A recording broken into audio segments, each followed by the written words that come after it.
Three, two, one, blast off. Ladies and gentlemen, welcome to another episode of the MSP Chat Podcast, your weekly visit with two talking heads, talking with you about the services, strategies, and success tips you need to make it big in managed services. My name is Rich Freeman. I'm the Chief Analyst at Channel Master, the organization responsible for this show. I am joined side by side, as I am every week, by your other co-host, our Chief Strategist at Channel Master, Eric Simpson. Eric, how you doing? Doing great, Rich. I'm ready for, a great 2025. We're recording this in January now, so there's a lot of news that we'll be covering this year, and a lot of change in the industry that you and I have been talking about, kind of, behind the scenes here. But it's going to be, I think, a pretty exciting year. And speaking of New Year's, the funny thing is, I just said before, we're side by side as we are every week. Well, you and I were like physically side by side for about half of this week. I was with Eric and other members of the leadership team at Channel Master in Southern California. Thankfully, not in Los Angeles, Orange County, but near enough, I suppose, to Los Angeles. But we were gathered down there this week for 2025 planning. So we were side by side. Now we are digitally side by side. Yep. And you know what? It was a great experience. And I think it kind of, as every organization should, highly recommend, having an annual planning meeting and then quarterly meetings. We really get a lot out of it. And, we analyzed a lot of data and decided we shouldn't be doing a couple of things that we were doing in 2024, but we should be doing a couple of things differently. So it was a really, I think, productive couple of days together. And I'm raring to put into place some new change this year. It was very productive, and it was a little extra productive for me because we were meeting in Orange County, not far from Irvine, which is where Ingram Micro is headquartered. And so this is our perfect segue into our story of the week here. Ingram Micro does the big conference called One every fall. Last year, it took place on exactly the same dates as IT Nation Connect, the Connect-wide show, so I was unable to attend for the first time in some years, and it just occurred to me I'm going to be right up the street meeting with Eric and the Channel Mastered folks this particular week. Why don't I see if anyone over there would be willing to catch me up on the stuff we couldn't discuss last November? And sure enough, I wound up in, 5-6 hours of meetings over there, Eric. It was a very interesting day. And it gave me an opportunity to speak directly face-to-face with Paul Bay, the CEO of the company, about their strategy going forward. And it's a really interesting one in terms of multiple trends happening in the IT world right about now. So folks who do business with Ingram Micro, folks who keep track of this kind of thing might be familiar with Xvantage. Xvantage is this next generation platform that Ingram Micro first rolled out about a year and a half, coming up on 2 years ago, officially in the U.S. and some other countries. And it's really designed to bring sort of a business to consumer, self-serve, mobile-friendly, point-and-click kind of experience to an Ingram Micro reseller partner or vendor partner. The idea is instead of having to dial an 800 number or call an account manager and get order status information, for example, or pricing on a quote or complete a quote or something like that, why can't that be as easy as it is, literally, to order a pizza and have it delivered to your front door? And so that's the kind of experience that Ingram has been investing very heavily in through the Xvantage platform, based on this idea that this is kind of what younger people in the channel particularly are used to in the rest of their life, and are, as they assume leadership positions more and more in the MSP world and the vendor world, it's going to be the standard they hold their distribution partners to. What was kind of interesting to me, though, is that from an Ingram standpoint, the Xvantage is kind of a 1-2 strategic punch. Because on the one hand, it allows the company to streamline these manual processes, save itself a lot of time, money, and effort, on things like order status calls and emails and stuff like that. Save its partners a lot of time and money on quoting and order checking and so on and so forth. But from the Ingram standpoint, all that time and labor that they are freeing up via Xvantage is now time and labor that they can put to other uses.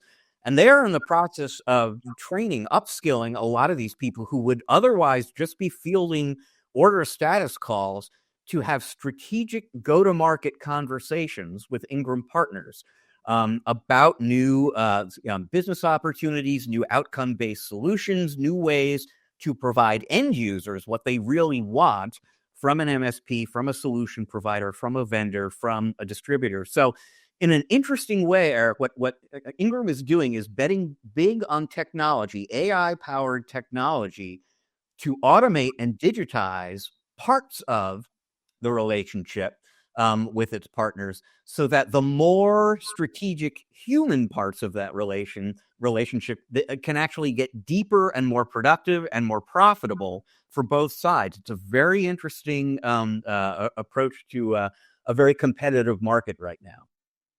Well, Rich, if you replaced the term Ingram Micro with kind of MSPs, I think that's kind of the ideal that MSPs are always striving for with their end customers, right? Is how do we, streamline? How do we, deliver services more efficiently? How do we see AI and its promise in our platforms to help us do our jobs more efficiently and effectively? We've had this conversation more than several times, I think, on the podcast. Is how do we take advantage of this, and how do MSPs look to simplify and streamline their day-to-day operations, the noise that gets in the way of them being able to be more strategic to their clients? So it's a ripple effect, right? It's rolling down. Ingram is now adopting this internally with Xvantage. Ingram partners, a lot of them that are MSPs, now can even take better advantage of that, because it allows them to have a little bit more efficiency and consistency, and probably data visualization, where in the past they weren't able to get that as easily as before. So now it's not only reducing the cost of labor and operation for Ingram, but I would say it's also doing that for their MSP partners as well. That is absolutely correct, Eric. I agree completely. And it occurs to me as you're talking that one of the things Xvantage does, it includes marketplace functionality. So there's a lot of self-serve functionality for the MSP and for vendors, but some of that you can kind of pass along as an MSP. You can pass along to your end users. But before you do that, you're going to want to know that you can trust the people who operate that platform to get things right and deliver a good experience to your customers. And trust is pretty closely related to your topic of the week.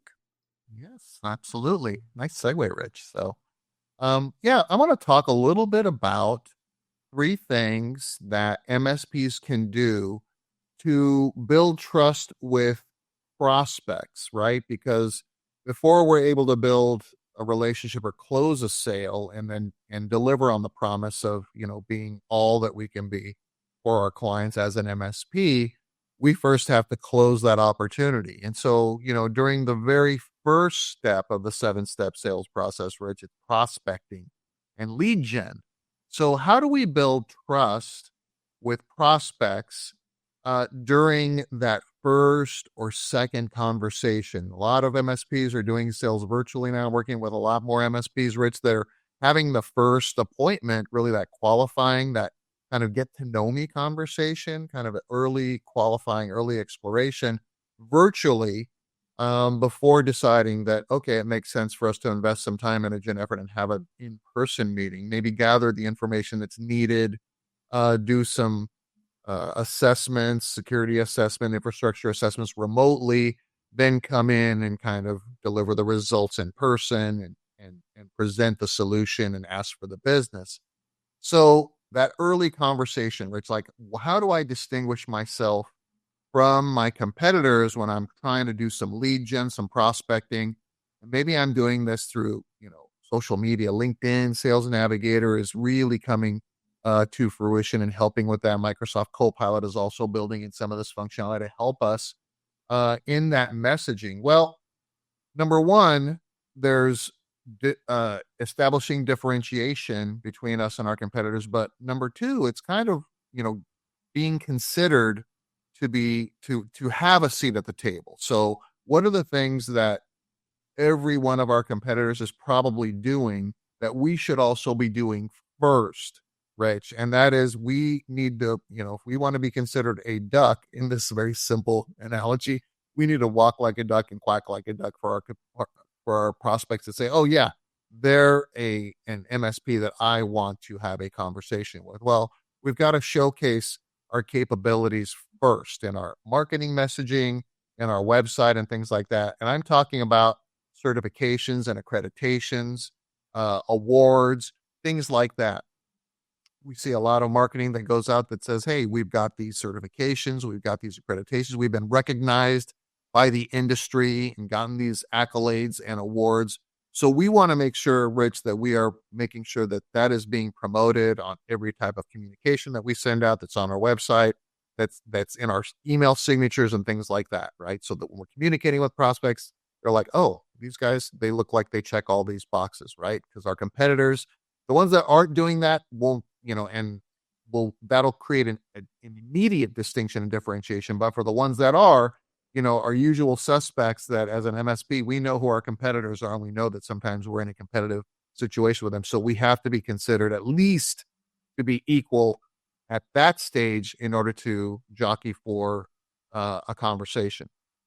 Number two, Rich, have case studies, testimonials, video testimonials, testimonials on Google, right?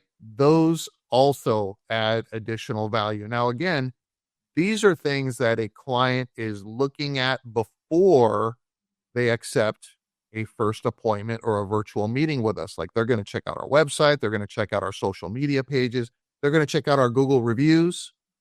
So we want to make sure that we have testimonials. Video testimonials are great. Case studies are great. Google reviews are great.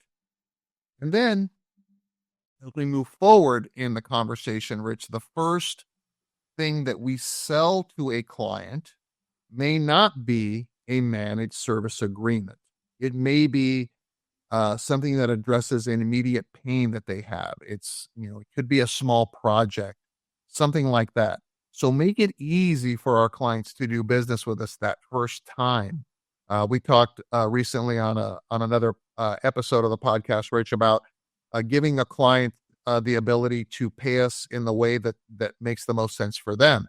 So if we have financing options, if we're able to take payments over time or phase a project in over time, it makes it easier for them. Give them choices. How do we receive payment? Credit card, ACH. Make it easy for someone to say yes. And then ultimately, if it's a large project that they're interested in, think like enterprise level sales teams do and offer them a pilot or a proof of concept, right? You pay us for for rolling this out to a small segment of your users or to a business unit. And then if we deliver on what we promise that solution will deliver, you agree to say yes to our larger proposal to roll in the entire organization. Yeah, and what all of that kind of boils down to, Eric, is this idea of don't take my word for it, essentially, right? Like, you can say in a meeting, you can say on your website, we are, the number one provider of managed services in the fill in the blank area. But don't take my word for it, basically. Look at the certifications and accreditations that this company has earned. Read these case studies from businesses you may have heard of nearby, validating that we're very good at what we do, and watch us in action with a proof of concept, and see how we deliver value for customers. All that stuff really does kind of prove, confirm, validate your marketing messages so that folks know it's not just marketing. Yeah, that third party proof, that social proof, super valuable. And again, being more flexible potentially than some of your competitors and how you engage with clients. All these things will give you a competitive edge and higher probability of closing business with these prospects that you're chasing after, that you're competing with others to win that business from. Well, Eric, we spoke about platforms, we spoke about marketplaces in the context of Ingram Micro just a little bit earlier on the show. Let's do some more of that, but this time let's do it with the President and Chief Commerce Officer of Pax8, Nick Heddy. He is our interview guest this week. He is going to join us when we come back on the other side of this break. So hang on just a second. We're going to take a quick break. Eric and I will be right back with Nick Heddy.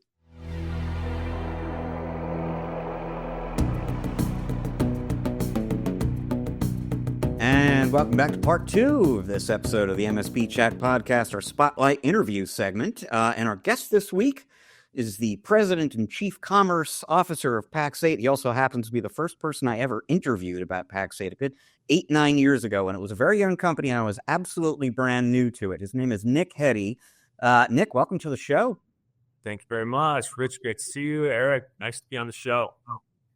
Great to have you, Nick. So, Nick, obviously, as I just kind of indicated, I have been following Pax8 closely for a long while, and you too. But for folks in our audience who have not met you before, and for the very, very few MSPs out there who are unfamiliar with Pax8, just tell folks a little bit about you and about Pax8. Yeah. So I'm Nick Heddy, the President, Chief Commerce Officer. I'm coming up on 12 years with Pax8, and I was actually employee number 8. So it has been a wild ride alongside our MSPs who have been believing in us for a long time. But Pax8 is a marketplace that makes it very easy to buy, manage, sell all of the cloud and SaaS services that are out there. And we're also a platform. And what we do is extend that marketplace through storefront capabilities, meeting your customers where they're at, making it easier for you to take advantage of these B2C buying behaviors, even though we're operating in a B2B world. So we take it as our very serious and personal job that we're passionate about to help protect our partners, protect their business, and make sure that they're taking advantage of all the trends that are happening all around us, like AI and Copilot. Make sure they're at the forefront when their customers ask for it. We're right there as a resource to help them deliver it. Well, marketplaces is exactly the topic we want to dive into with you, Nick. It's obviously a huge, huge phenomenon, really just in the IT world and the channel generally, beyond the world of managed service providers. June before last, you guys at Pax8 made a big splash unveiling this next generation platform/marketplace that you really have bet your future on at this point. And when you did that, part of the context that you gave folks like myself and the media about that was that this was kind of your answer to this phenomenon that is very, very familiar in the software as a service world, maybe less so for MSPs in our audience, called product-led growth, which is this idea that if you make a SaaS product, theoretically, if you make it right, you can just sell that straight to the end user, self-serve, they download it, it's so intuitive, they figure it all out on themselves. And it sort of cut the channel out of that loop. So talk a little bit about the threat that product-led growth potentially poses for MSPs. And then also, I'd be really curious to know if you see any change, any improvement in the SaaS world in the 2 years or so since you unveiled this platform. Are they starting to figure out this product-led growth thing might not work as well as they thought? Yeah, I think I am passionate about MSPs and the segment that we serve, which is the SMB segment. And what SaaS providers will say is it is hard because customer acquisition cost is so high for these SaaS vendors to go directly after these customers. Now, there is the promise with AI that it will become much easier to deliver, and in an agentic future that agent can provide support and pre-sales and post-sales and anything you need. We haven't quite seen that yet. And I think if you look at the trends in the data, when somebody is, we call it tethered and untethered. When a SMB customer goes direct to a SaaS vendor in an untethered motion, even the best companies in the world. I won't name any of them, but they're still in the 30% range churns, which means as a SaaS vendor, if I'm going direct to that customer and it's expensive to acquire that customer, that every 3 years I'm churning my entire base. So that is not a great investment for anybody, I think. And we see in our base, when it is tethered, somewhere of a 3% annualized churn rate. So that would mean that it's a 19 plus lifetime value of those customers when they are tethered to an MSP who's given the care, attention, support that somebody needs. I mean, if you think about the statistics about SMB in the stack and how many vendors are being consumed there, it continues to grow. I think the latest stat I saw was 10 to 11 products in the average standard stack that's being consumed by an SMB customer. And so if you think about the integration work that has to happen for all those things to be set up correctly, integrated so that the features and functions are optimized, whether it's Microsoft at the foundation and choose your 4 or 5 security vendors, choose your backup and continuity, choose some of your operational pieces. So I think you're seeing marketplace, platform, product-led growth strategies emerge. And if your customer goes to a company like that, where they are dripping through the product, the upgrade, upsell capabilities right within it, there is a risk there, especially as AI is coming out.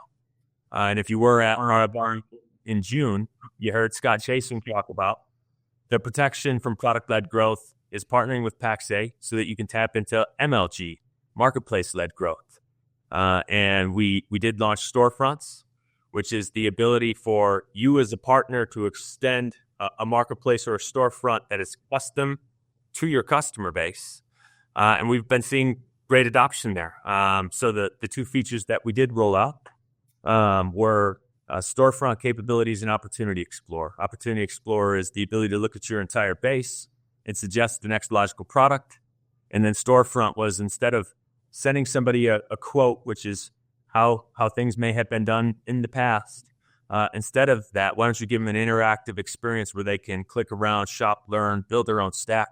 And we've seen about 50% of our base adopt the Opportunity Explorer, and a smaller amount, only 500 partners, have published storefronts to their customers. And I will say those partners are growing 35% faster than the rest of our partner base if you benchmarked. Nick, as a former MSP, and I'm talking former in the before 4 times, right? Before, all of this new opportunity emerged, and kind of thinking from the legacy perspective, before there were marketplaces and things like that. And for our audience members that are really, interested in growing their businesses through marketplaces, what is a marketplace from your point of view? Yeah. And why is it becoming such a huge part of how your MSP partners and their end users are transacting these days? Yeah, so the oldest definition of a marketplace I can find has been around for probably tens of thousands of years, is a place where people gather to exchange goods and services. And so I think the marketplace is exactly that. It is not a physical place, but it is a virtual place where buyers and sellers can come together and exchange goods and services. And I believe what is unique about the Pax8 marketplace and how we think about it is we have 3 stakeholders that are represented in our marketplace. There are vendors like Microsoft. There are partners like the partners we have around the world, north of 30,000 now. And we have customers who can all come to that marketplace. And it's really about, how does Pax8 help to orchestrate the relationships between vendors, partners, and customers, so that everybody is getting that equitable distribution of value. And so I think what's unique is we think about all the stakeholders. I believe that extending marketplaces, which, again, to boil it down to the most simplest version, it's a UI.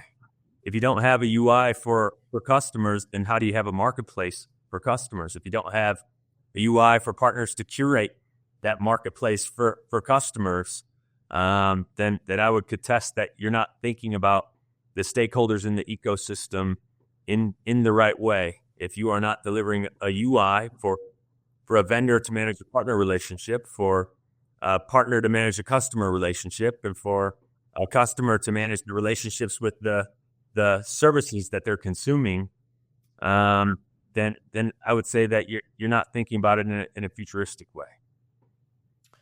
I write a lot about marketplaces. I would argue, I think a lot of people who think about marketplaces would argue that MSPs really should be taking marketplaces very seriously, thinking about marketplaces themselves. I guess two-part question here. I mean, from your perspective, from a Pax8 perspective, why should MSPs be taking the marketplace topic so seriously? And then what percentage of them, if you were to guesstimate, are actually really thinking strategically about marketplaces? Yeah. Sorry, give me the first part of that question one more time. So, I mean, from a Pax8 standpoint, why should MSPs be thinking very seriously about marketplaces? Yeah, I think MSPs should be thinking seriously about marketplaces because this is what your customers want.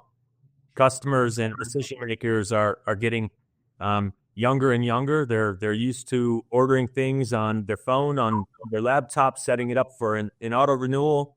I think the days of submitting statements of work or going out and shopping for many SKUs from many providers, I think people are valuing convenience over some of the other things that they might have valued in the past. So I'd say, number one, people want easy, they want fast, they want it to be integrated into the other things that they're consuming, using tool sets that they're probably leveraging in order to run the rest of their business, whether that's a PSA, an ERP, a ServiceNow. I think they want something to sit in the middle, to not create complex or new processes, but to streamline the processes and the tool sets that they have today. So to gain efficiency and to meet their customers where they're at and to help them acquire new customers and serve existing better would be the advantages, and why I would say you really should have a marketplace at the center of your strategy to make commerce easier. We rolled out Storefronts, which is a managed service provider's capability to extend that marketplace experience that is custom to their customers. And we have 500 people who have adopted and who have been pushing out that feature to their customers.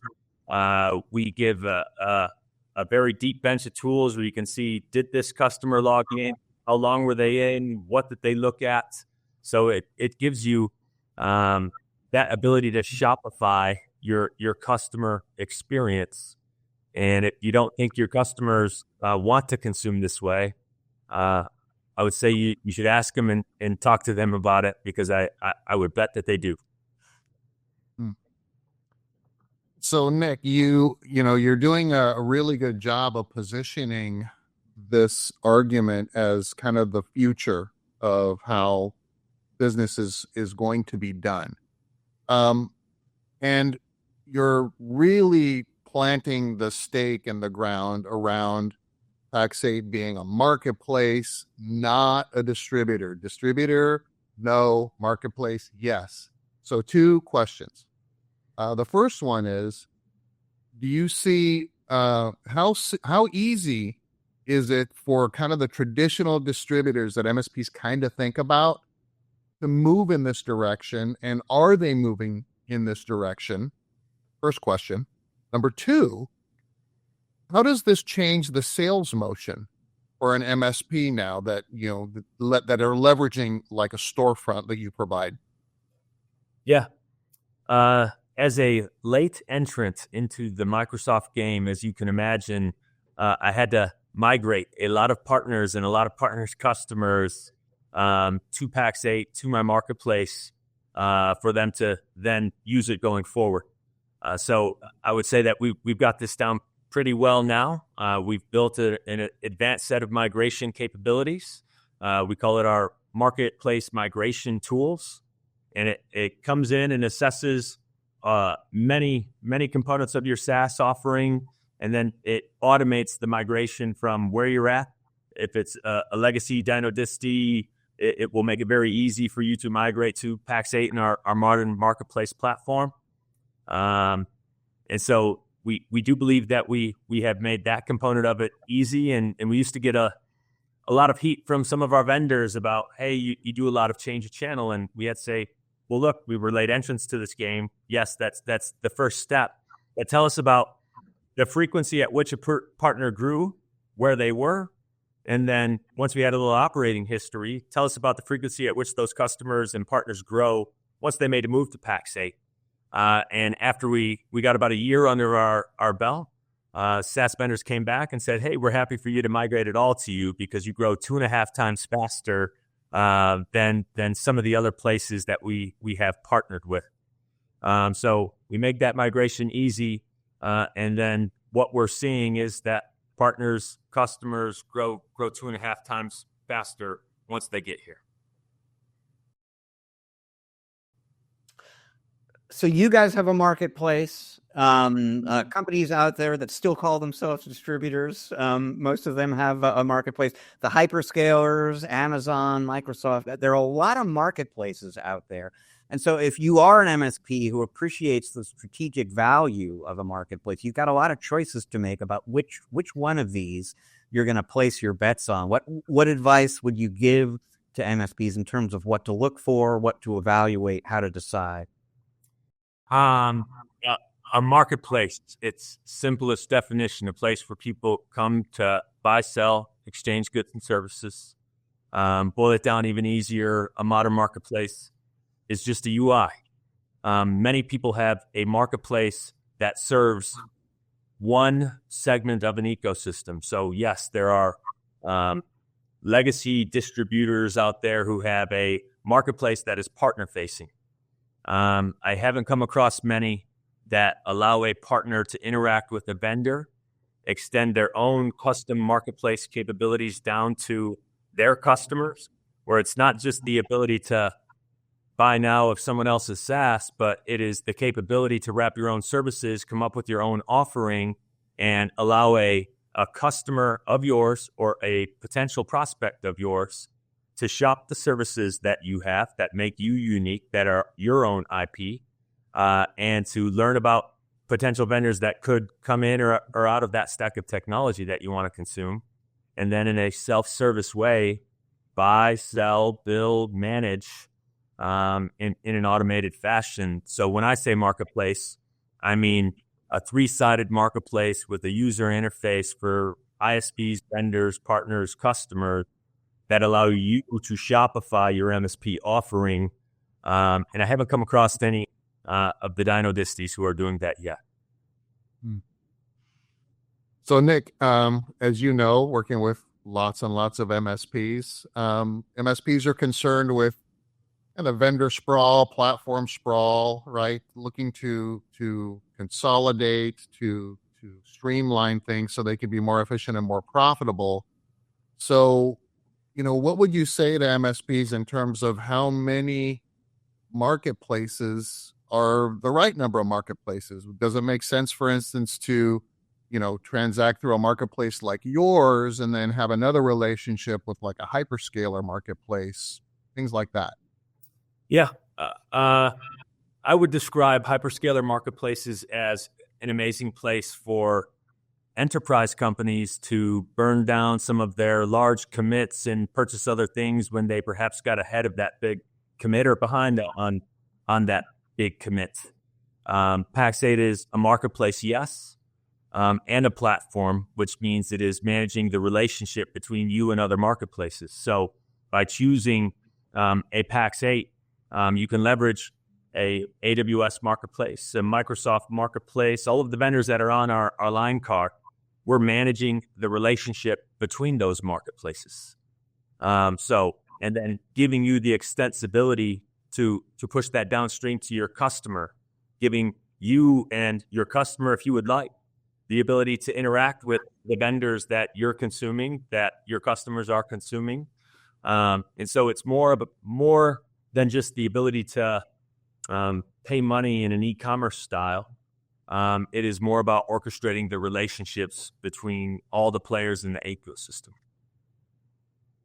You know, it's interesting. I mean, if we were to rewind the clock by a few years, one could make the argument that the hyperscaler marketplaces and therefore the hyperscalers are competitors of Pax8 because, you know, essentially it's like you're going to order there, or you're going to order through us. But like you said, you guys, you have relationships certainly with Microsoft and AWS. You're kind of brokering some of these transactions with the hyperscalers. How do you kind of think about that somewhat complicated relationship right now between Pax8 and the hyperscalers? Are you competitors, collaborators? Are you in one of those classic co-opetition kind of relationships?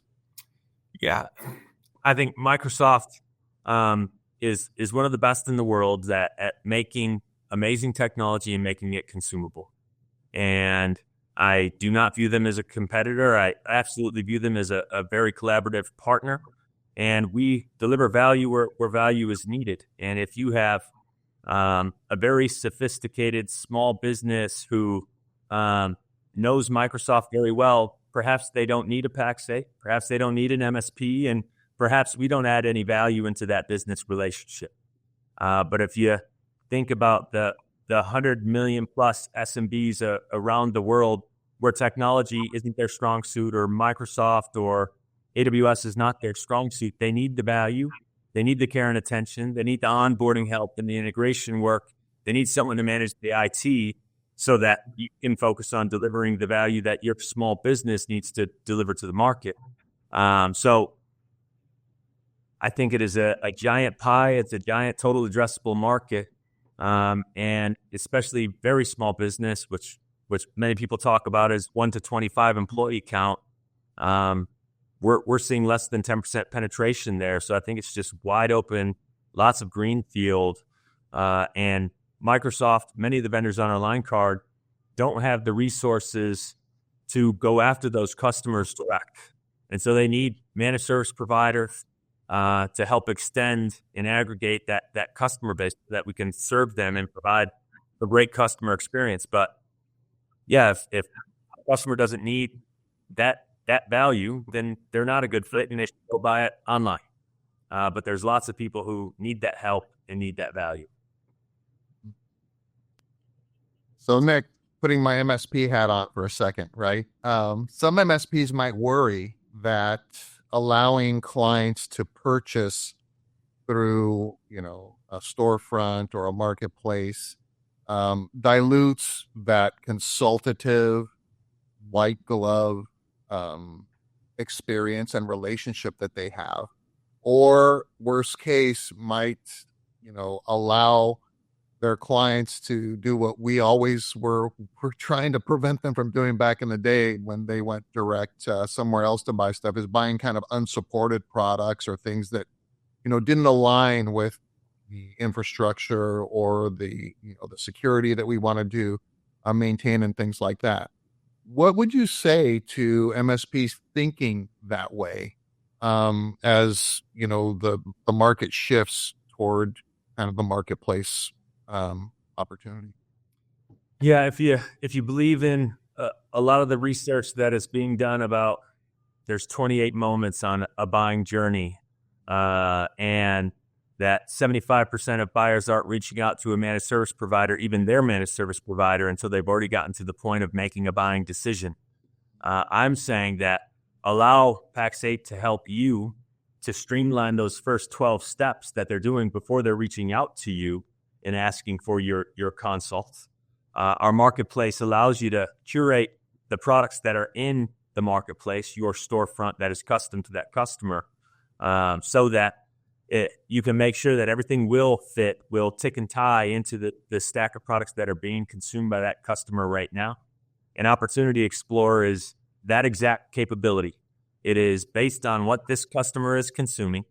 Here is the next logical product that we suggest you deliver to this customer. And if you want to invite them to this marketplace to do their own research ahead of talking to you so that they can have intelligent questions when they do get to speak to you. To me, it's streamlining the buying journey, meeting customers where they're at and how they want to consume to help you protect yourself from product-led growth and create that moat around your set of customers with marketplace-led growth.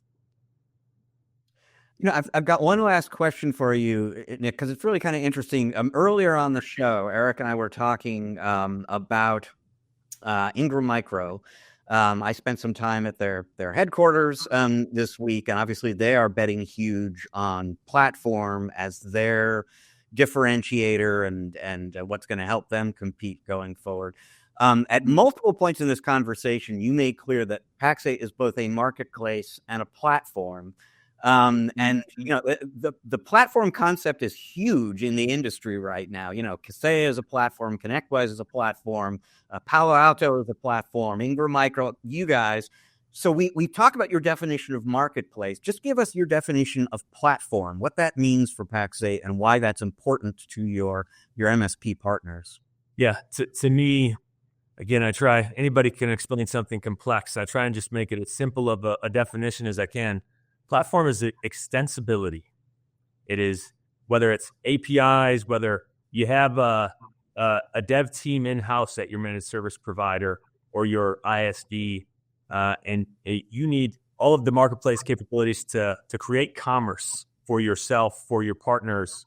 It is that extensibility. So some of the work that Pax8 is doing with ConnectWise to embed our marketplace into their platform, I think that's a great example of what we mean when we say platform. It's extensibility of our marketplace into vendors and partners and customers to streamline the digital journey, gathering data from every interaction that is happening to better curate that journey for customers, partners, and vendors. All right. Very good, Nick. We really appreciate you taking time out of what I know is a very busy day to join us and discuss this really interesting topic with us. For folks in the audience who might like to get in touch with you, learn more about you, learn more about Pax8, where should they go? Yeah, pax8.com. We've got lots of information on Marketplace and the new features and capabilities that we're rolling out. We just launched Voyager Alliance, which helps us to meet the unique needs of all the 30,000 plus partners that we have. I'm on LinkedIn, Nick Heddy. Drop me a line. I'd love to chat with anybody out there. Fantastic. Nick, thank you very much again.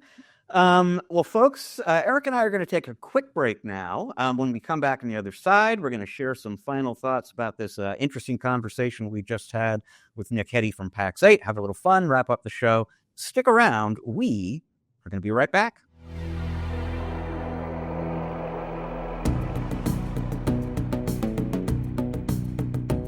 And welcome back to part 3 of this episode of the MSP Chat podcast. So, you know, we're interested in platforms, Eric. We're interested in marketplaces. We went straight to the source, the president and chief commerce officer of a marketplace platform operator, Pax8. Very interesting conversation. There are a lot of things that I could follow up on from what he was talking about there, but I think the key point for me is just this idea that if you are an MSP, you want to be where your customers are and want to be, and you want to be serving them the way that they want to be served. So you asked a really good and essential question towards the end there about storefronts and MSPs who might be worried about losing that white glove, high touch kind of experience if my clients are doing self-serve work on a storefront. Ultimately, that's not really up to you anyway. This is how companies increasingly want to do business. And for you to serve them well and remain relevant to them, you've got to meet them where they are. And so to me, the question isn't, do I have a storefront or not? Do I work with a marketplace or not? It's which one and how. I just don't think it's an optional topic anymore.